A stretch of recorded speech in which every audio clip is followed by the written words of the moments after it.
les gars, j'espère que vous allez bien. On se retrouve aujourd'hui pour une nouvelle vidéo. Comme d'habitude, Actu eSport les gars, on est parti sans blablater. Let's go. Alors pour CSGO, on va parler rapidement des IEM de Dallas. Je vais vous expliquer tout ça rapidement sur le site, comme ça ce sera plus simple. Alors, nous voilà sur le site les amis. Comme vous pouvez le voir à gauche, il y a le groupe A. Et comme vous pouvez le voir à droite, il y a le groupe B. Très simple, jusque là.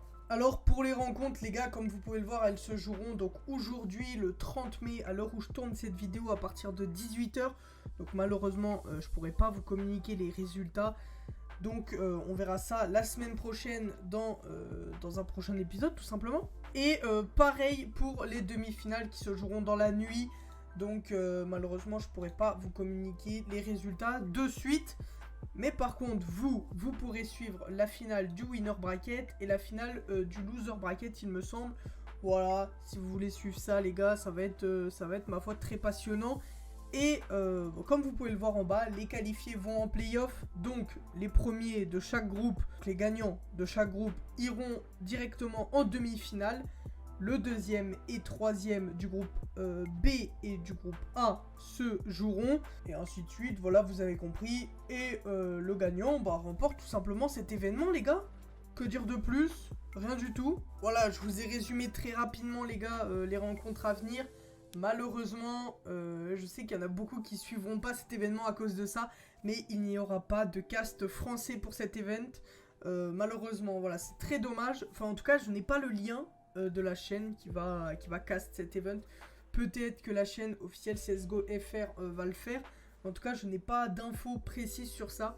De ce que je vois, il n'y aura pas de cast français malheureusement. Donc voilà tout ça. On recommuniquera bien sûr les résultats dans un prochain épisode la semaine prochaine, tout simplement. Alors voilà, CSGO un peu brouillon les gars, comme je vous l'ai dit, désolé. Passons maintenant à League of Legends, c'est la fin du MSI et c'est RNG qui remporte ce tournoi 3-2 contre T1. Voilà tout, je vais vous afficher le bracket pour que vous voyez bien, donc T1 qui a battu G2, etc. Voilà, je vous laisse voir par vous-même et n'hésitez pas à mettre pause.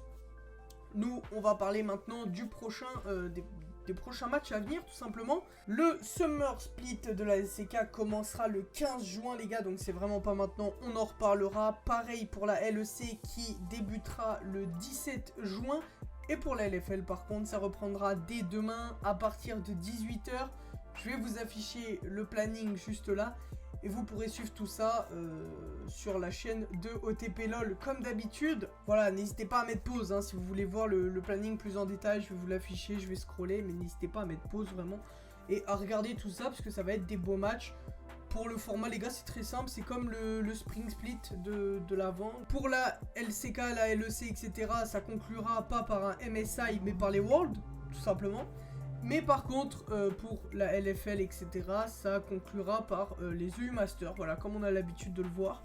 Donc on espère de belles rencontres, tout simplement. Passons maintenant à Rocket League. Ce week-end s'est déroulé le Régional 3 d'Amérique et c'est FaZe qui remporte ce Régional contre G2. Je vais vous afficher le bracket pour que vous voyez tout en détail, comme d'habitude, les gars, vous inquiétez pas. Mais par contre, on a enfin les 4 qualifiés pour le Major de fin, qui se déroulera à partir du 29 juin à Londres. Et c'est Space Station, Version 1, G2 et FaZe qui iront à ce Major. Alors il reste encore les 4 places européennes. Et pour ça, on sera au courant à la fin du Régional 3 d'Europe qui aura lieu le 10 juin à partir de 17 h.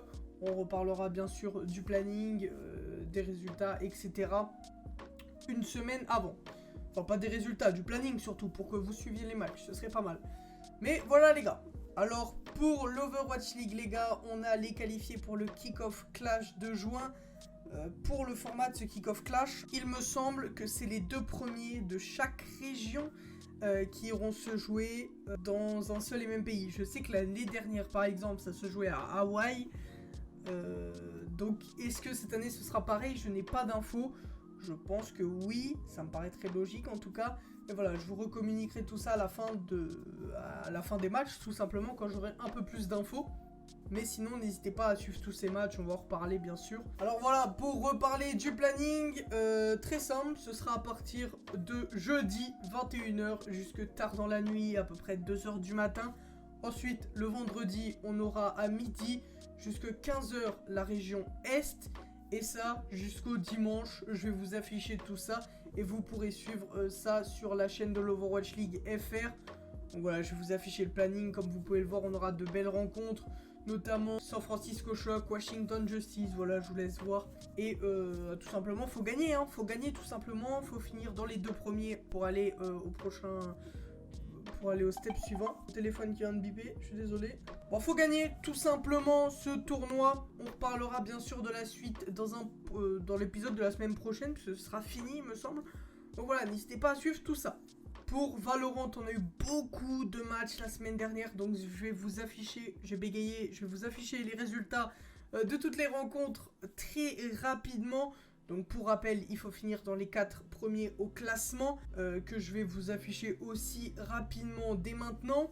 Et parlons du planning de cette semaine. Alors il y aura des matchs qui se sont joués hier, donc je ne pourrai pas vous mettre les résultats. Mais sinon, on aura des matchs dès ce soir, à partir de 18h, avec un Mandatory versus K-Corp qui risque d'être chaud bouillant. Et d'autres matchs aussi jusque 23h. Et de la semaine prochaine, je vais vous afficher rapidement le planning et on fera un point des résultats la semaine prochaine, comme on fait d'habitude, tout simplement. Voilà, j'espère que je résume bien, j'espère que je vais pas trop vite, j'espère que tout est compréhensible. Si ce n'est pas le cas, n'hésitez pas à me le faire part dans les commentaires et je me ferai un plaisir de vous expliquer tout ça bien en détail. S'il y a un jeu que vous n'avez pas compris ou quoi, je vous expliquerai bien sûr avec grand plaisir. Fin des FNCS Fortnite et c'est Veno et Aqua qui remportent ces FNCS.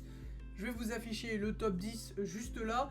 Si vous voulez voir plus en détail, voilà tout. En continuant avec Fortnite, on aurait la reprise des événements en physique avec tous les meilleurs duos invités pour une même compétition. Je vous tiendrai au courant de ça dans les épisodes à venir, bien sûr. Et pour finir avec Trackmania, on aura la grande finale de la ZRT Trackmania Cup commentée par Zerator sur sa chaîne Twitch à partir de ce samedi 18h avec les 6 duos qualifiés. Donc n'hésitez pas à check ça, ça risque d'être incroyable et vraiment cool à suivre. Pour ma part, c'est ce que je vais faire, voilà, je vais me mettre en détente et suivre ça, ça va être agréable. Pour ce qui est des duos qualifiés, je vais vous les afficher juste là, voilà. Donc ça va être vraiment cool. Voilà, fin de cette vidéo les gars, j'espère qu'elle vous aura plu. Prenez soin de vous, à plus dans une prochaine vidéo. Bye tout le monde.